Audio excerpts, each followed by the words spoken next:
आजकल अगर आप न्यूज़ खोलें, यूट्यूब स्क्रॉल करें या फिर व्हाट्सएप देखें, तो एक नाम बार-बार सामने आ रहा है, वो है निपा वायरस। हेडलाइंस कुछ इस तरह की हैं कि डेडली वायरस रिटर्न्स, कोविड से ज़्यादा खतरनाक या फिर नेक्स्ट पेंडेमिक लोडिंग। और फिर कमेंट्स में लोग लिख रहे होते हैं कि बस अब लॉकडाउन फिर से या अल्लाह खैर करे, ये वायरस दुनिया ख़त्म कर दे।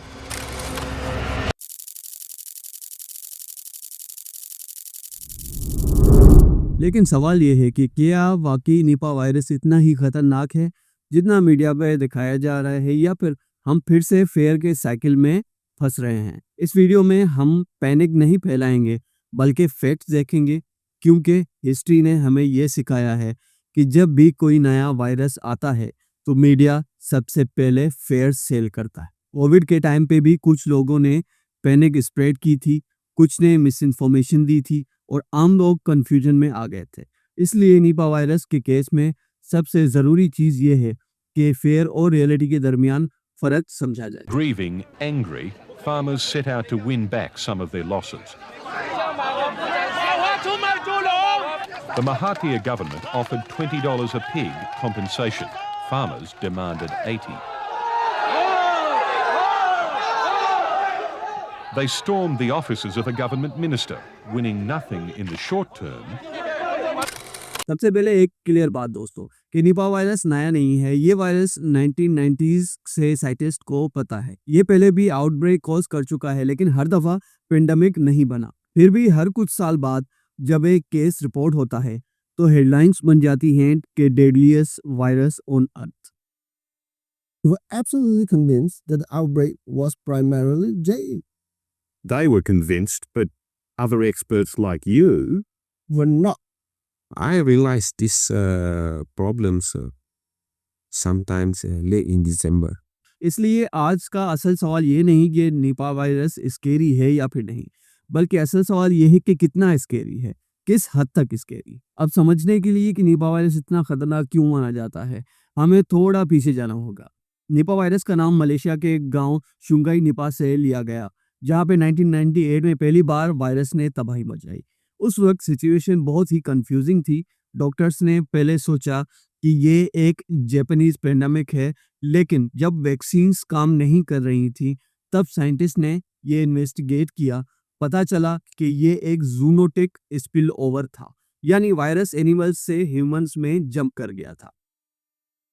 Ipoh, 2 hours drive north of Malaysia's capital Kuala Lumpur. An old mining town, it's been hit by a rush of biological masks and airtight suits. Disease specialists here to track an illness that struck local farms 7 months ago. Bets ने fruit खाए, उन fruits पर saliva गिरा, pigs ने वो fruits खा लिए और फिर पिग फार्मर तक ये वायरस पहुंच गया। मलेशिया के बाद लोग समझते थे कि शायद पिग्स के बगैर निपा वायरस नहीं फैल सकता, लेकिन बांग्लादेश ने ये अजम्पशन तोड़ दी। वहां 2001 से डायरेक्ट बेट से ह्यूमन में ट्रांसफॉर्मेशन देखी गई।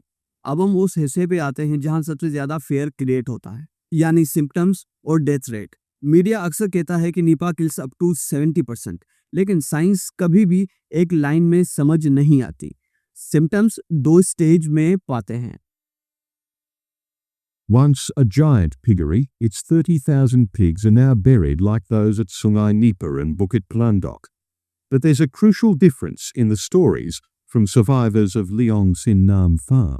पहला स्टेज फ्लू जैसा होता है, बुखार, खांसी, वॉमिटिंग, लेकिन दूसरा डेंजरस होता है जहां वायरस ब्रेन तक पहुंच जाता है और यहां पर कंफ्यूजन, सीजर और कोमा का खतरा होता है। ये जो 70% फेटेलिटी रेट है, ये टेक्निकली गलत नहीं, लेकिन ये सिर्फ डॉक्यूमेंटेड और सर्व केसेस का एवरेज होता है। एक्चुअल इन्फेक्शन नंबर्स शायद ज़्यादा हों, जिससे परसेंटेज थोड़ा कम हो जाए, लेकिन इसका मतलब ये हरगिज़ नहीं है कि हम इसे लाइट लें। फेटेलिटी रेट से ज़्यादा लिंक अर्ली डायरेक्शन में होता है। जहाँ हेल्थ केयर सिस्टम अलर्ट, वहाँ डेथ्स कम हो जाती हैं। लोगों में सबसे बड़ा मिथ ये है कि निपा वायरस एयरबोर्न होता है, कि निपा वायरस हवा से नहीं फैलता। ये फ्लू या कोविड जैसी स्नीज से स्प्रेड नहीं करता। ये बात WHO और CDC दोनों क्लियर कर चुके हैं।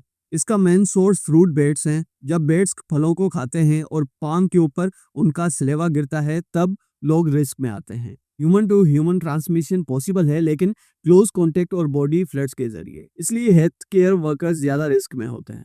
The day the first human illness in the current outbreak was reported, At some point in time, when the clinical features do not fit, right, we have to consider the unknown.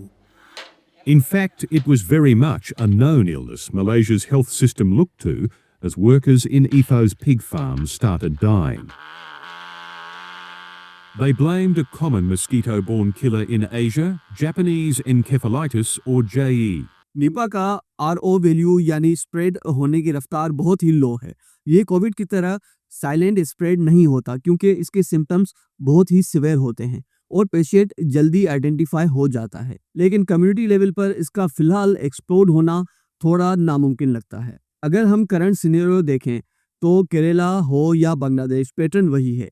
Outbreaks आते हैं, government contact tracing करती है, लोगों को isolate करती है और मसला हल हो जाता है। प्रिवेंशन बहुत सिंपल है। फ्रूट्स और वेजिटेबल्स हमेशा धोकर खाएं, रॉ डेट्स, पाम जूस हमेशा बॉईल करके पिएं और हैंड्स रेगुलरली वॉश करें। अगर कोई बीमार है तो उससे मुनासिब दूरी रखें और मास्क का इस्तेमाल करें। साइंटिस्ट और WHO ने निपा वायरस को प्रायोरिटी पैथोजन इसलिए कहा है ताकि हम तैयार रहें, इसलिए नहीं कि वो कल ही कोई पेंडेमिक आने वाला है, बल्कि पेंडेमिक तब होता है जब कोई वायरस हवा में आसानी से फैलने लगे। और निपा अभी वैसे स्प्रेड नहीं हो रहा, लेकिन हमें नेचर के साथ अपना रिश्ता ठीक करना होगा।